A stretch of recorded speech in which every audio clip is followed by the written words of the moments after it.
Bwana Yesu asifiwe. Naitwa Hilitruda Richard wa huduma ya maombi na maombezi Mlima Moria chini ya mtumishi wa Mungu Gideon. Naitwa mchungaji Michael chini ya mtumishi wa Mungu Gideon. Leo tunaenda kujifunza hadithi ya nabii Musa. Musa mwana wa Imran. Musa alijulikana kama Kalimulai, yaani msemaji wa Mungu. Ni mmojawapo wa manabii wa historia ambaye Mungu alimtuma kwa Farao na kuokoa taifa la Israeli. Kuzaliwa kwake Musa.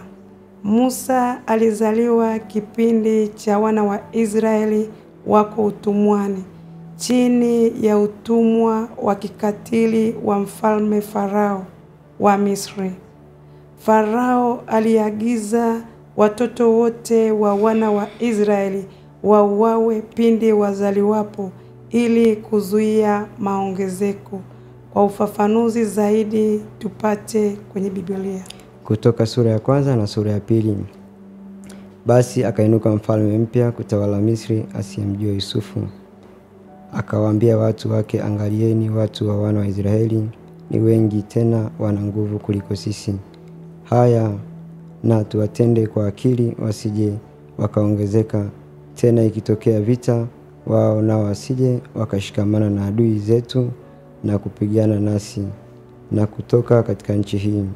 Basi wakaweka wasimamizi juu yao wawatese kwa mizigo yao. Nao wakamjengea Farao miji ya kuwekea akiba, Pisom na Remeses. Lakini kwa kadiri ya walivyowatesa ndivyo walivyoongezeka na kuzidi kuenea. Nao walichukiwa kwa sababu ya wana wa Israeli. Wamisri wakawatumikisha wana wa Israeli kwa ukali. Wakafanya maisha yao kuwa uchungu kwa kazi ngumu, kazi ya chokaa na ya matofali na kila namna ya kazi ya mashamba.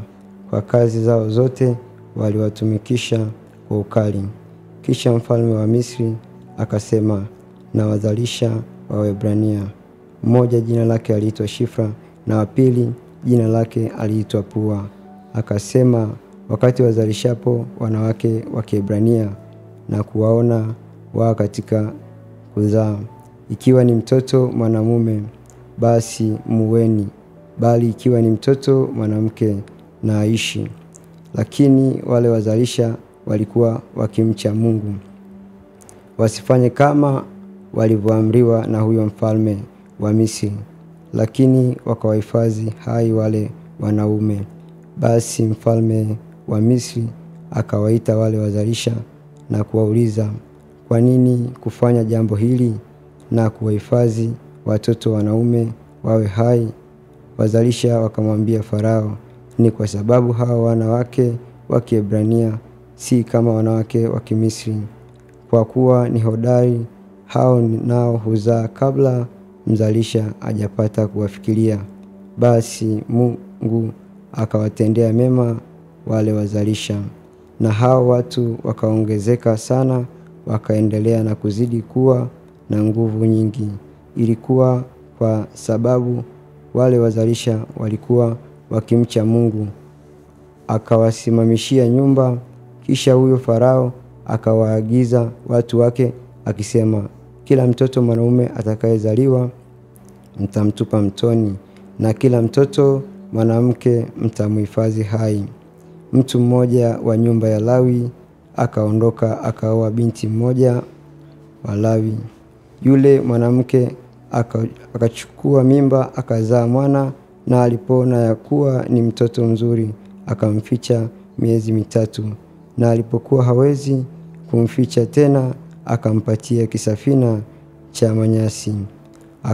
Akakipaka safina na lami, akamtia mtoto ndani yake, akakiweka katika majani kando ya mto.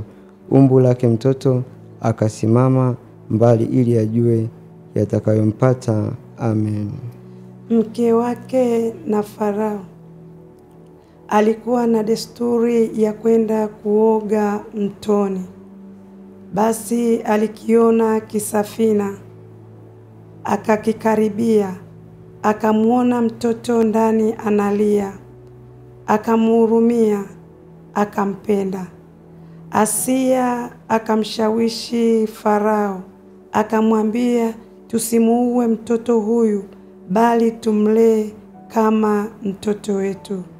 Binti Miriamu akamwambia Asia, je, nikuendee kwa wanawake wa Kiebrania nikakuletee mlezi atakaye mlea mtoto huyu? Akamwambia, haya. Basi binti Miriamu akaenda kwa wanawake wa Kiebrania, akamleta mlezi wa mtoto ambaye ni mama yake na Musa. Akamleta kwa Asia. Asia akamwambia, uninyonyeshe mtoto huyu, umlee, nitakulipa mshahara. Basi mama yake na Musa akamtunza mtoto, akakuwa mkubwa. Akamrudisha Musa kwa Asia. Musa akaishi kwenye jumba la kifalme. Musa akapata heshima ya kifalme, akapata elimu. Mwisho wa sehemu ya kwanza. Usiache kutazama sehemu ya pili. Usisahau kusubscribe, like, comment and share. Amen.